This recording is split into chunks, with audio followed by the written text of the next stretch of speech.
Então, galerinha, vamos para mais uma aula de filosofia, ok? Para situar vocês, né, aí de onde vocês estiverem assistindo esta videoaula, seja de casa, seja do shopping, seja do ônibus, seja do carro, enfim, onde vocês puderem e tiverem condições de assistir, nós vamos iniciar a videoaula, né, dando uma relembrada da videoaula passada, certo? E aí eu entro com a videoaula de hoje, né, onde nós vamos dialogar sobre a unidade 1, tema 2, ok? Que vai se debruçar sobre o conteúdo de indústria cultural e condutas massificadas. Mas antes disso, né, para entender a questão da indústria cultural, a gente tem que lembrar um pouquinho da videoaula passada. Nós dialogamos, nós discutimos sobre o conceito de cultura e o indivíduo, né, e sua individualização, né, sua individuação, certo? Então, a gente entendeu ali que cultura é um conjunto de valores, crenças, né, ciências, pensamento de um determinado grupo em um determinado momento histórico, ok? E o indivíduo, ele vai passar por um processo, né, que é algo complexo e contínuo, e esse processo, ele faz parte dessa construção da cultura, porque esse processo seria as escolhas que esse indivíduo iria fazer com relação às crenças, né, aos seus conhecimentos, enfim. E aí, trazendo, né, esse conteúdo da videoaula anterior para essa aula, a gente pode perceber e inferir aqui que na aula de hoje nós vamos adentrar um pouco mais sobre como a cultura, né, ela é utilizada para massificar e para controlar o povo, controlar as massas, ok? Então, já de início, quando vocês tiverem acesso aos slides, ou a quem já está tendo acesso aos slides, né, quem está assistindo a aula e vendo os slides, ou quem vai ver depois, vocês vão encontrar, ou vocês estão vendo aqui, duas figurinhas aqui no primeiro slide, né, no slide de início, que aí vocês já podem ter um gostinho dessa discussão da nossa aula de hoje, que é sobre como a relação entre mídia, né, e o ser humano, como a gente controla, como a mídia controla, como a cultura é usada para controlar os nossos comportamentos, as nossas escolhas, enfim. E aí, nessa videoaula, vocês vão conhecer dois filósofos muito importantes, que são Theodor Adorno e o Max Horkheim, certo? Então eu vou chamá-los de Adorno e Horkheim, porque os nomes são enormes de grande. Eu adoro essa minha frase, certo? Que gramaticamente não está correta, mas eu estou aqui usando de um neologismo para poder usá-la durante a nossa aula, ok? Então, eu vou usar a parte, né, os nomes só de Adorno e Horkheim, ok? Para ficar mais sucinto, mais rápido, ok? Vamos iniciar aqui a nossa discussão, né, o nosso diálogo com a nossa famosa Mafalda, né? Quando a gente pensa em indústria cultural, quando a gente pensa em criticar essas questões, quando a gente vai falar, qualquer professor que vai dar aula sobre indústria cultural, ele traz a Mafalda, porque é uma grande crítica, ela é sobre essas questões da mídia, né, em tudo. Mafalda é incrível, gente, pesquisem sobre ela, né, essa personagem, vejam as tirinhas dela, são umas sacadas bem interessantes que ela tem, ela é incrível, né, e o autor também é muito incrível. Então vamos lá. A gente encontra aqui a Mafalda, né, em pé, mexendo ali na televisão, muita raiva, muito brava, Ela está ali indo desligar a televisão e aí ela fala: use, compre, beba, coma, prove. Ei, o que eles pensam que nós somos? Ela vai lá e desliga a televisão. Aí ela senta no banquinho, aí ela começa a se questionar: e o que nós somos? Aí ela faz uma carinha assim de questionamento, levanta, liga a televisão de novo, e aí senta no banquinho para assistir a televisão e fala: os malditos sabem que nós ainda não sabemos. Então, o primeiro quadrinho já pode-se perceber nessa relação de dominação, né? Como a mídia nos influenciam tanto na nossa forma de se vestir, no que comprar, no que comer. E isso causa, né, uma raiva na Mafalda. Ela desliga a televisão, ela senta e começa a se questionar, né? O que nós somos? Quem nós somos? E aí ela não consegue nenhuma resposta. E por não conseguir nenhuma resposta, ela se levanta, liga a televisão e volta a assistir. E aí ela percebe que o fato de a gente não saber quem somos, a gente não se reconhecer, faz com que a gente siga, né, essas regrinhas, né, as vontades da mídia, né? E aí ela diz, né, eles usam, né, ela fala, os malditos sabem que nós ainda não sabemos. Então eles usam o fato da gente não saber quem somos para nos influenciar a comer, a beber, a se vestir, e enfim.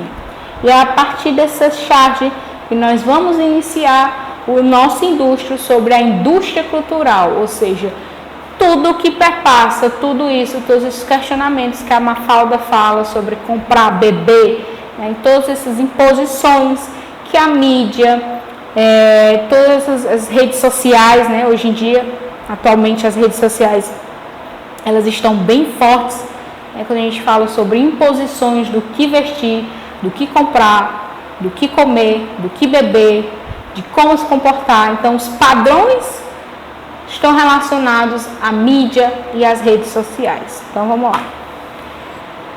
Né? No próximo, nesse slide que a gente vai ver agora, a gente já se depara com algo bem comum. São as novelas.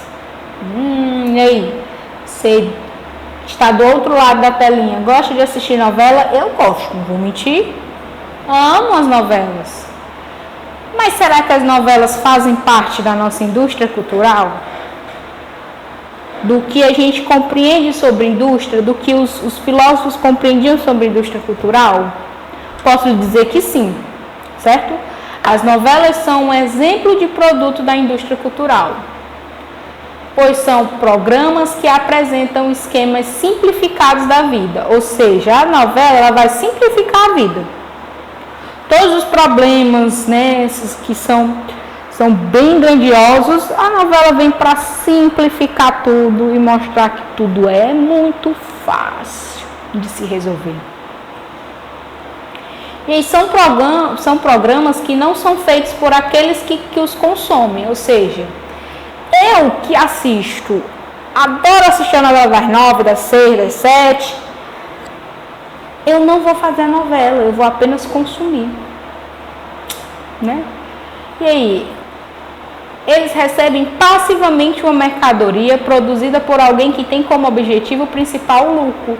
Ou seja, lá quando a gente senta na nossa sofazinho, né, na nossa rede, na nossa cama, seja onde for, para a gente assistir a nossa novelinha, eu vou estar recebendo passivamente a mercadoria, no caso novela, né, que tem como objetivo da pessoa que criou aquela novela, que escreveu, que está apresentando na emissora, o lucro. Somente isso. Ela tem como objetivo lucrar.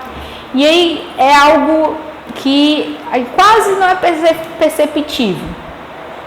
Quando está o personagem vestido de uma marca, o personagem indo comprar determinada comida, o personagem usando determinado carro, tudo isso elas são influências bem intrínsecas, né, para que o ser humano, a pessoa que esteja assistindo, seja convencido de que aquela marca é boa, aquela comida é boa, então eu vou comprar. E tudo isso gera lucro para a empresa, para a emissora que está ali, né, transmitindo aquela novela, né?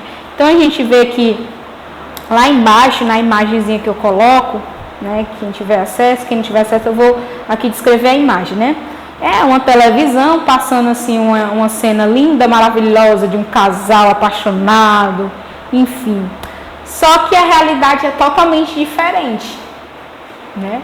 A realidade que a gente tem aqui da pessoa que está assistindo a novela é uma mãe, né, com condições financeiras baixas, pobre, com um filho agarrado ali na mulher, um cachorrinho pobre com a cara triste e a televisão ali com aquele, né, velha palha de aço, né, grudada na antena para conseguir passar bem direitinho. Ou seja, a realidade que é mostrada nas novelas, né, nos filmes, séries, enfim, não é a realidade que a gente vive.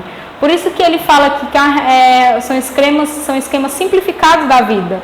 Não é a realidade nua e crua como a gente filma, é algo bem simplificado e que pode ser resolvido assim num passe de mágica, né? Todos os problemas e todas as situações que as pessoas vivem podem ser resolvidos, né? E aí vamos para o próximo slide, ok? O produtor de uma novela, ele não vai se preocupar em respeitar a liberdade dos artistas, certo? Né? Seja os artistas aí, o roteirista, o diretor, os autores. A sua única preocupação consiste em saber quantas pessoas a novela atingirá e quão grande será a audiência. Ou seja, a pessoa ali, né, o produtor da novela, a pessoa responsável, né, a emissora em si, ela não está preocupada com o roteiro, ela não está preocupada no diretor, como ele vai gerir ali, nos atores que vão estar ali. Ela está preocupada e ela quer que aquela novela atinja o máximo de pessoas e que ela dê muita audiência, porque quanto maior a audiência, maior o lucro, maior o din-din dentro do bolso. Então, nessa lógica, a novela é produzida de modo industrial, né? Lembra modos de produção, que ela vai estar produzindo vários produtos ali, sem pensar na qualidade, apenas no retorno financeiro. Ou seja, quanto mais produtos, mais possibilidade de vender e mais dinheiro eu vou ter. Do mesmo jeito a novela, né? Quando a gente pensa em novela produzida de um modo industrial, ela vai estar sendo produzida ali capítulos, sem se preocupar com o roteiro, sem se preocupar com o que está escrito, sem se preocupar com os atores. Ela está só pensando, né, em fazer aquela novela ser atingida ao máximo de pessoas e que ela produza audiência, que isso traga dinheiro. Da mesma forma como se fabrica um carro, uma geladeira, é nesse sentido. Ela nada mais é do que um produto que seja consumido. Então a novela deixa de ser algo artístico para se tornar um produto que precisa ser consumido, certo? É claro que as novelas são apenas um exemplo entre os produtos da mídia produzidos industrialmente, certo?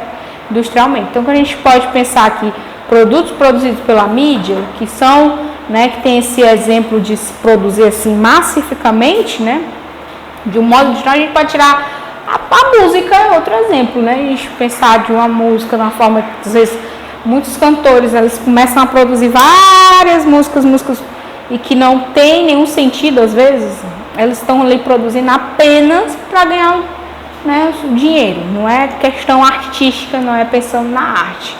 Então, vamos continuar. Seguindo a análise da novela, pode-se dizer que ela é produzida em série, o que significa que há uma verdadeira fábrica de novelas que produz uma seguida da outra, ou seja, sempre tem uma novela em cima da outra, nunca tem um espaço, né, de tempo entre uma novela da outra. Não, terminou a novela, já tem outra. Tem algo industrial, massificado, seriado, mantendo as fórmulas parecidas. Praticamente é sempre o mesmo enredo, né? Praticamente tem quase a mesma história, só muda os atores, às vezes nem mudam, né? Se a gente for pensar, às vezes um mesmo ator acaba aparecendo na outra novela, certo? E E aí tem poucas mudanças no enredo, no perfil dos personagens, e que é destinada a ser consumida como entretenimento, né, para entreter as pessoas, para que elas consumam, não para que elas pensem, se questionem. É só para entreter, né, que as pessoas fiquem ali vidadas assistindo. Isso significa que os trabalhadores que a confeccionam ou fabricam, certo? Confeccionam ou fabricam a novela, né? E aí a gente tem os roteiristas, o diretor, o cinegrafista e os atores, responsabilizam-se apenas por uma parte do produto, não compreendendo o todo da produção. Ou seja, eles estão responsáveis apenas, né? Cada um tem a sua participação e só conhecem a sua participação. O todo da produção eles não conhecem. Desse modo, a novela pode ser produzida de maneira mais rápida, né, e de um modelo reproduzível. Ou seja, quando se fala em pessoas produzindo, né, só a sua parte, né, e não conhecendo o todo, isso facilita com que essas novelas sejam produzidas mais rápido, né, que elas consigam sair mais rápido e sejam transmitidas mais rápido, né? E aí, no próximo slide, vocês vão conhecer os famosos dessa aula, as duas personalidades, os dois famosos filósofos, né, que se preocuparam, né, com essa questão da indústria cultural, né? Eles perceberam essa ideia, né, de pegar a arte e transformar, né, na indústria, né, pegar as produções artísticas e colocarem um método de produção, né, do modo de produção nas produções artísticas, né, essa indústria cultural, né, que eles vão chamar de indústria cultural. E aí, eles, a partir desse momento que eles entenderam e começaram a pensar, começaram a escrever, eles criaram, né, eles produziram um livro chamado A Dialética do Esclarecimento, Fragmentos Filosóficos, de 1947. E aí, nesse livro, é onde vocês vão encontrar, se vocês se interessarem em ler ou pesquisar sobre o livro, vocês vão encontrar os conceitos, né, de indústria cultural, de massificação, que é algo que a gente vai ver posteriormente aqui, né, no decorrer da aula, certo? Bem detalhado, bem bonitinho. E aí, na primeira imagem, nós temos o Adorno, lindo, maravilhoso, né, de óculos, né? Ele nasceu em 1903 e morreu em 1969. E nós temos o Horkheim na segunda foto, que os dois sempre andavam em dupla, né? Eles eram uma dupla filosófica. E praticamente todos os livros, né, que tem o Adorno, o Horkheim também estava ali escrevendo, e todo livro que tem o Horkheim, o Adorno também estava ali escrevendo. Então os dois eram uma dupla filosófica, os dois produziam juntos, pensavam juntos praticamente, os dois andavam de mãos dadas, enfim, eram grandes pensadores, né? Eles juntaram ali as suas cabecinhas e pensaram os dois juntos e produziram obras maravilhosas, né? Então vamos continuar. O Horkheim, ele nasceu em 1894 e morreu em 1973. Então vamos ver o que é que se falavam, né? O que é que eles falavam? O que é que tinha nesse livro, A Dialética do Esclarecimento, que tornou esse livro tão importante? Então vamos lá. Os dois autores, eles se debruçaram sobre o processo de transformação da cultura em mercadoria, aquilo que eu já havia comentado antes. Ou seja, arte deixou de ser arte e se tornou a mercadoria, algo que que estaria sendo produzido apenas para vender e ser consumido, e perdia totalmente o sentido, né? Que aí eles vão, essa mudança, essa transformação de cultura em mercadoria, eles vão chamar de indústria cultural. E essa indústria é um mecanismo do sistema político e econômico capitalista para o controle social, ou seja, de determinar os padrões de gostos das pessoas e até mesmo seus desejos e anseios. Ou seja, como eu já havia comentado antes no negócio das novelas, lembra do carro que o personagem usa, da roupa que o personagem usa. Mas aí vamos trazer aqui para algo pouco mais atual, né? Não que as novelas não sejam atuais, mas as redes sociais. Então, as redes sociais, elas estão dentro da indústria cultural. Então, quando a gente abre ali os nossos apps, né? A gente abre e vê ali aquela pessoa muito famosa que estava na novela, né? Que estava fazendo um personagem ali na novela que todo mundo gostava. Pronto. Ela está usando aquela blusa de uma determinada marca. Aí eu, acho que vou comprar. Ou então a gente vê outro personagem comendo em um determinado local, comendo de uma determinada comida. Acho que vou comprar. Tudo isso, né, quando a gente começa a ser influenciado, né, tanto pelas redes sociais como pela mídia, as novelas, elas de uma forma bem ali persuasiva, bem pequenininha ali, elas começam a colocar questões nas nossas cabeças, começam a influenciar no modo como a gente vive e até mesmo no modo como a gente se veste, no modo como a gente come, porque eles começam a criar padrões de gosto, né? Aquele padrão de corpo. Nossa, só aparecem mulheres com aquele corpo na novela, então eu acho que eu tenho que ficar igual a essa mulher. Esse cabelo aqui realmente só aparece nessa novela. Então eu tenho que ajeitar meu cabelo para ficar desse jeito. Então é isso que o que ele está falando aqui no segundo tópico, né? O modo como o mecanismo, o modo como essa indústria cultural, ela é usada para controle social, né? Para criar padrões de gosto, certo? Vamos lá.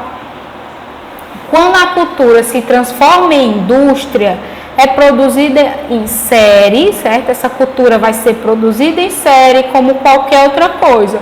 Uma garrafa, uma caneta, uma blusa, uma calça. Então a cultura começa a ser produzida sem nenhum sentido. Ela se torna um mero produto a ser trocado por dinheiro com vistas a lucro. Então ela não vai precisar ter sentido, ela só vai precisar que gere lucro. Ela só vai precisar que a pessoa que esteja produzindo faça com que o patrão ganhe dinheiro, só isso. Aquela cultura lá, ou aquele quadro, aquela música, aquela novela, aquele filme, faça você pensar. Não, na indústria cultural, não, meu querido, eu quero é que dê dinheiro, eu não quero que a pessoa faça pensar, não, eu quero que ela sente, goste, e que ela venha de novo, compre de novo, assista de novo. Só isso, quero dinheiro. É isso que o patrão vai dizer, é isso que o cara que vai produzir, né, o dono da indústria cultural vai pensar. Eu quero que produzam para me dar dinheiro, somente isso. O consumo e o lucro, mandatários da produção exigem que o produto tenha o maior alcance possível, mais pessoas consumam essa novela, essa música, esse livro, enfim, exatamente para que os ganhos sejam maximizados. É por isso que na indústria cultural as mercadorias são todas produzidas seguindo as mesmas orientações. Produtos são padronizados, que atendem às necessidades imediatas e correspondam aos gostos médio do consumidor, ou seja, mais uma vez, os produtos eles não têm diferença, eles são todos iguais, muda uma corzinha ali e outra, mas são todos iguais, apenas produzidos para que atinja o máximo de pessoas e que o máximo de pessoas possam comprar, apenas isso. Às vezes de um produto para o outro nem muda quase nada, muda um ponto, tem um ponto numa garrafa e na outra garrafa não tem um ponto. Isso vai mudar. Vamos continuar. Os receptores das mensagens dos meios de comunicação de massa seriam vítimas dessa indústria, pois além de terem o gosto padronizado, seriam induzidos a consumir produtos de baixa qualidade. Ou seja, quando o produto, né, quando essa cultura, essa arte passa a ser produzido em massa, né, passa a ser produzido de um modo de industrial, ele perde a qualidade, ele vai ser produzido de qualquer jeito. Então, quando você está assistindo um filme, uma novela ou escutando uma música, às vezes, muitas das vezes, certo?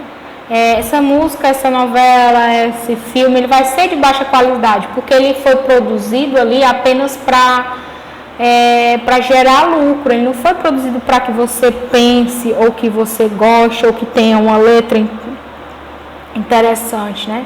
Apenas para entretenimento, foi produzido por produzir, né?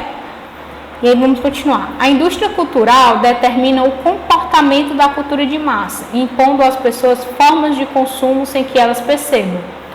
Como já havia comentado, é algo bem sutil. Às vezes você nem percebe que você está indo comprar aquela blusa que aquela atriz usou. Às vezes depois que você fala, eu comprei. Tá vendo? É colocado assim na sua cabecinha e você nem percebe. E a gente vai ver os aspectos da indústria cultural. Primeiro aspecto: as necessidades do consumidor são continuamente incentivadas, especialmente pelos meios de comunicação de massa. Esse consumidor é levado a pensar que sempre precisa de algo, ou seja, nunca vai acabar, você sempre vai precisar de algo quando você começa a entrar na indústria cultural. Por isso, os produtos feitos por essa indústria são perecíveis, embora isso não signifique necessariamente que eles se quebrem ou se estraguem, mas se impõe a percepção de que eles estão ultrapassados, o que se denomina obsolescência percebida. Ou seja, eu comprei um celular top, de uma marca top, mas no próximo ano eles vão lançar outro celular. Então, às vezes não muda nada de um celular para o outro, nem a quantidade de memória, mas só o fato dele ser um lançamento de outro ano, aí a indústria ela vai colocar na sua cabeça de que você precisa mudar, porque senão você está fora dos padrões, você vai ser o diferente. E ser o diferente numa indústria cultural massificada não é legal. O resultado é que, novamente, os produtos precisam ser comprados. O produto que substitui o anterior pode até possuir uma novidade aparente, mas em essência é o mesmo.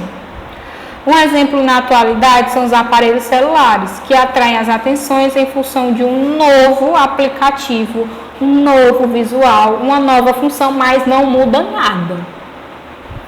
Não muda praticamente nada de um celular para o outro. Em geral, a indústria cultural trabalha com o gosto médio das pessoas, com um ponto de semelhança, ou seja, com o que agradaria a todos, porque não corresponde a ninguém particularmente. Por quê? Porque eles querem vender. Então, para que eu venda e tenha lucro, eu tenho que agradar a maioria. Se eu agradar só a particularidade de uma pessoa, então eu vou vender menos. Então, quanto mais eu agrado, mais eu vendo. E aí, vamos continuar. Os programas são feitos para o espectador médio, as revistas para o leitor médio, as músicas para o ouvinte médio.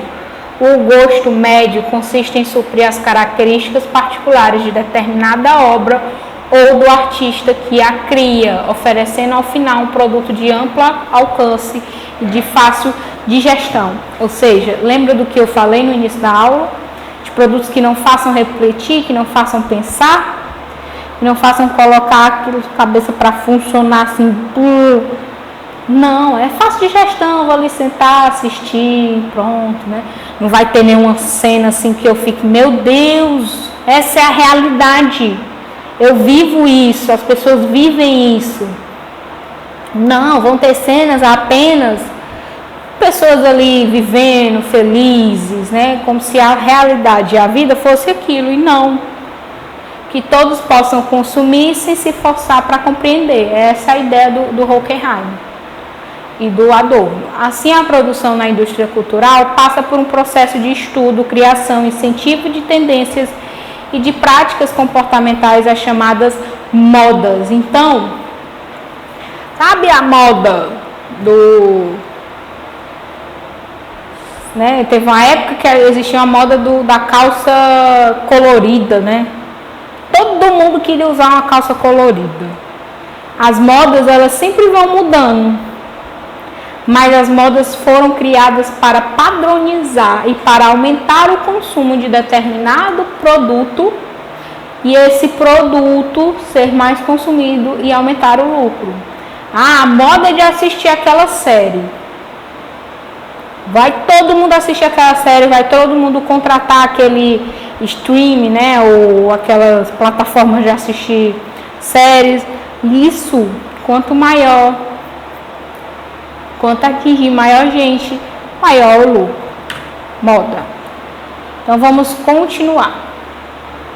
E aí, agora a gente vai falar sobre esclarecimento como mistificação das massas, ok? Continuamos com os filósofos mãos dadas, os filósofos gêmeos que sempre estavam escrevendo juntos, certo? Adorno e Horkheimer.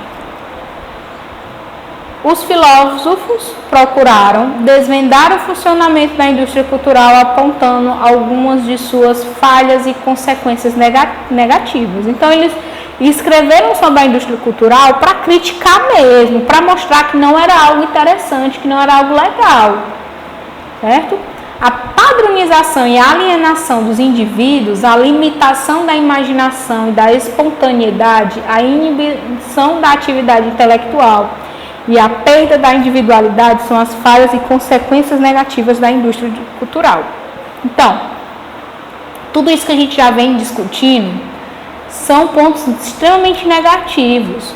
Quando a gente padroniza o ser humano, a gente está limitando a imaginação, a gente está tirando a individualidade dele, Quando a gente, coloca ali questões que não façam se questionar sobre sua realidade, sobre as coisas que estão vivendo, eu estou inibindo a atividade intelectual da pessoa. Então, tudo isso, os filósofos questionaram. E aí, nós temos aqui embaixo,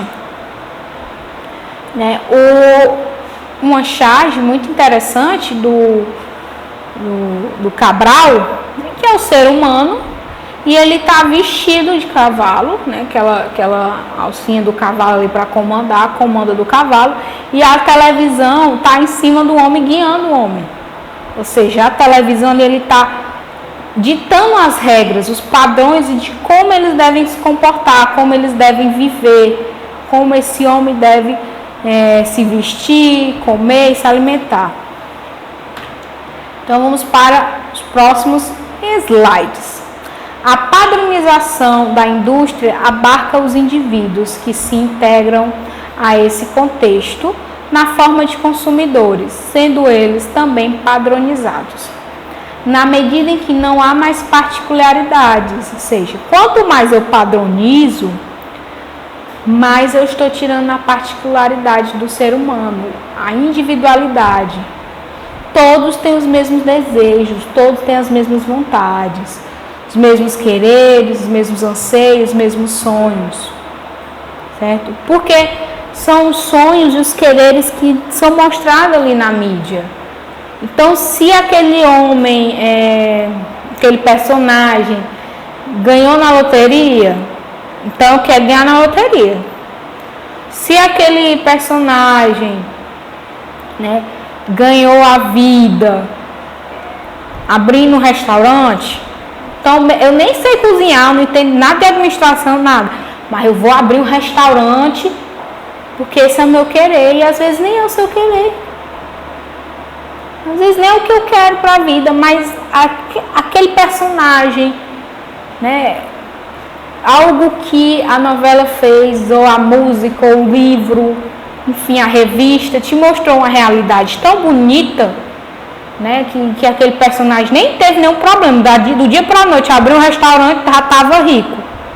Nem mostrou as dificuldades que se passa para abrir uma empresa, sustentar a empresa, até ela conseguir dar lucro. Aí são vários caminhos e várias condições totalmente diferentes. Mas a televisão, a mídia, ela não vai te mostrar, ela vai te mostrar a realidade totalmente diferente. Ela vai te mostrar o homem abrindo, o personagem abrindo o restaurante, esse personagem ganhando muito dinheiro e muito feliz. E aí você vai querer É esse o seu querer, porque você vai ver a realidade totalmente. Porque no final das contas, o que é que você quer? Você quer ser feliz. Então, se aquele personagem alcançou a felicidade desse jeito, então é desse jeito que eu vou fazer para alcançar a felicidade. Então, eles começam a padronizar até a felicidade. Seus gostos, seus desejos, o que eu quero para a vida, como eu quero. Na perspectiva da indústria cultural, desejos, quereres, anseios e sonhos, tudo pode ser comprado. Não há nada que não possa ser comprado. Então, às vezes, o seu desejo, a sua felicidade, o seu sonho é resumido a um carro do ano, a roupa do ano, o celular do ano, tudo do ano, até às vezes do mês, né? Porque no outro mês lança um outro celular, o outro mês lança um outro carro, o outro mês lança outra blusa. As produções são tão rápidas que você acaba perdendo a sua identidade, a sua própria vontade, o seu próprio desejo, o seu próprio sonho. É isso que a indústria cultural faz. Ela te padroniza. E de um ser humano individual, que a gente pensou nas outras aulas, na aula passada, na videoaula passada, você passa a ser um ser humano padronizado. Apenas um número, apenas uma conta bancária, apenas um cartão de crédito, apenas uma cédula de dinheiro. Pensem bem. E aí, cabe à filosofia e à atitude filosófica, e aqui quando a gente fala de atitude filosófica, a gente está falando do questionar, do criticar, do se perguntar, investigar não somente em que medida a indústria cultural pode ser responsável por padronizar as pessoas em termos médios. Né? Não é só a filosofia, não tem que ter só esse papel de investigar, não. Mas também analisar a possibilidade de que essa mesma indústria possa ser um elemento a democratizar a cultura. Então, como é que eu faço? Como é que eu faço essa transformação de indústria cultural para um mecanismo onde eu possa democratizar a cultura, onde todo mundo possa ter acesso à cultura? Seja assistir uma ópera, seja assistir um filme preto e branco, né? Produções que para o Adorno e para o Hockenheim vai estimular o seu intelecto, que vai estimular o seu pensamento crítico e que vão te mostrar uma realidade que de fato que seja acessível o rap nas mídias, né, nas mídias populares, nas emissoras populares. Por que a gente mal vê uma letra de rap assim, os raps bem fortes? Aí se questiona. Ou seja, a possibilidade de que todos tenham acesso às mesmas coisas. Ou seja, o que o Hockenheim propõe é que a filosofia, também as outras ciências que se preocupam em questionar sobre a indústria cultural, pensem em uma possibilidade onde a indústria cultural seja usada para democratizar a cultura, né? Para que a mídia seja usada para democratizar a cultura e todo mundo tenha acesso a tudo. Seja a cultura, seja a ópera, seja o teatro, seja o cinema, seja a livraria, e não acesso apenas àquela mídia que eles chamam aqui de médio, certo? Aquela mídia que vai fazer você se padronizar, que vai fazer você perder, né? Que vai fazer você ser controlado. É isso que o Adorno e o Hockenheim propõem, né? A perspectiva da filosofia é, acima de tudo, problematizar e questionar suas próprias perspectivas, certo? Então, vamos questionar sobre isso, ok? E aí, nós vamos aqui para mais uma charge. Essa charge é do Calvin, é um personagem também muito famoso. Além da Mafalda, nós temos o Calvin. E aqui é muito engraçado, ok? Nós temos o Calvin aqui diante da televisão e ele começa: ó, divindade do entretenimento passivo, né? Calvin é sempre muito crítico. Ele está aqui, né, adorando a televisão, chamando ela de divindade, né, do entretenimento passivo, ou seja, ele vai só receber o que tiver vindo da televisão. Aí ele começa: derrama sobre mim tuas imagens conflitantes em velocidade, tal que o torne o raciocínio impossível. Ou seja, ele está falando que às vezes o que passa, né, as informações são tão rápidas, as imagens são tão rápidas e desconexas, sem nenhum sentido, que faz com que o raciocínio dele torne impossível. Ou seja, ele está ali apenas recebendo. Ou seja, tem uma charge, depois, se vocês tiverem curiosidade de pesquisar, são pessoas assim, ó, sentadas na mesa, nem piscam e só recebendo. É como se fosse, como se eu estivesse ligando ali um pendrive no computador, e aí eu estou só passando os dados para o pendrive, e o pendrive não está nem perguntando o que é que ele está recebendo, ele está só lá recebendo. É isso que o Calvin está fazendo, né? Ele está sendo um pouco irônico aqui, né? Ele está falando ali com a televisão e, né, sobre essa questão da passividade e da falta de raciocínio, né, que se tem da mídia, né? E aí ele liga a televisão começa a passar, ele apenas senta e fica olhando para a televisão, apenas recebendo. Que é o que acontece. Às vezes você não tem nada para assistir, mas você liga a televisão e fica, ó, só mudando de canal. Só recebendo ali um monte de imagem sem desconexo. E agora a gente vai falar quem é a massa, né? Quem é essa massa que a Carol falou durante a aula toda, essa massificação que a Carol falou durante a aula toda. Em muitas ocasiões, utiliza-se o termo massa como sinônimo de multidão, mas para a filosofia, para o estudo de indústria cultural é totalmente diferente, certo, gente? Mais diferentemente das multidões, a denominação de massa refere-se a uma grande quantidade de indivíduos aglomerados ou não que compartilham sistemas de crenças ou hábitos que são praticados coletivamente. Perceba-se que as pessoas podem estar cada uma em sua casa assistindo um programa de televisão, ou seja, não aglomerando fisicamente, mas ainda assim estão todos reunidos na mesma atividade de serem espectadores. Ou seja, massa seria um aglomerado ou não de pessoas compartilhando um sistema de crença ou hábitos. São praticados coletivamente. Só isso. Ou seja, são pessoas que seguem uma determinada crença, um determinado valor. Seja juntas ou separadas. Mas mesmo separadas, elas vão continuar seguindo aquela mesma crença. Um exemplo que a apostila dá para vocês é o programa BBB, o Big Brother. O Big Brother, ele é um programa feito para as massas. Vocês sabem que quando chega ali no dia do paredão, vai todo mundo sentar sua cadeira e vai ver ali para saber quem é que vai sair. Ou seja, tá todo mundo, cada um em sua casa, mas tá todo mundo assistindo o mesmo programa com o mesmo objetivo. Ou seja, massa. Ok?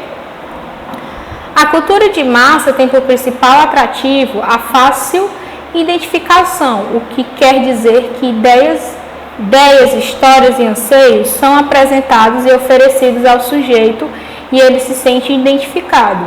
É isso mesmo que eu penso. Foi isso mesmo que eu trilhei.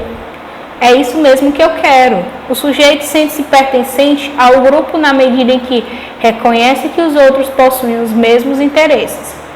Quando imersa nesse universo, a pessoa não terá dificuldade em encontrar semelhantes e por isso se sentirá reconhecida pelos outros e poderá também reconhecê-los. A essas ações, pensamentos e desejos e formas de vida denomina-se condutas massificadas. E aí, para finalizar, eu trouxe um poema do Carlos Drummond de Andrade, que também está na apostila de vocês, que chama Eu Etiqueta. E eu vou ler uma parte do poema, certo? Um trecho do poema, que fala exatamente sobre essa questão da perda de identidade, okay, do ser humano. Em minha calça está grudada um nome, que não é meu de batismo ou de cartório. Um nome estranho, a marca da calça. Meu blusão traz lembrete de bebida, que jamais pus na boca nessa vida. Ou seja, às vezes eu compro uma blusa de uma determinada marca, nesse caso, de uma determinada bebida, que às vezes tem, né? Essas blusas que tem a marca, que às vezes a gente nem bebe e nem gosta. A gente compra só porque várias pessoas estão usando, né? Muita gente lembro que teve uma época que muitas pessoas chamavam pose, né? Que eram as pessoas que ou compravam a blusa de uma determinada banda ou usavam a blusa de um determinado desenho animado, mas nunca assistiram um desenho animado, nunca escutaram aquela banda, mas só usavam porque todo mundo estava usando. E é isso que ele fala nesse trecho. Em minha camiseta a marca de cigarro, que não fumo, até hoje não fumei. Mesmo sentido. Minhas meias falam de produto que nunca experimentei, mas são comunicados aos pés, do mesmo jeito. Ou seja,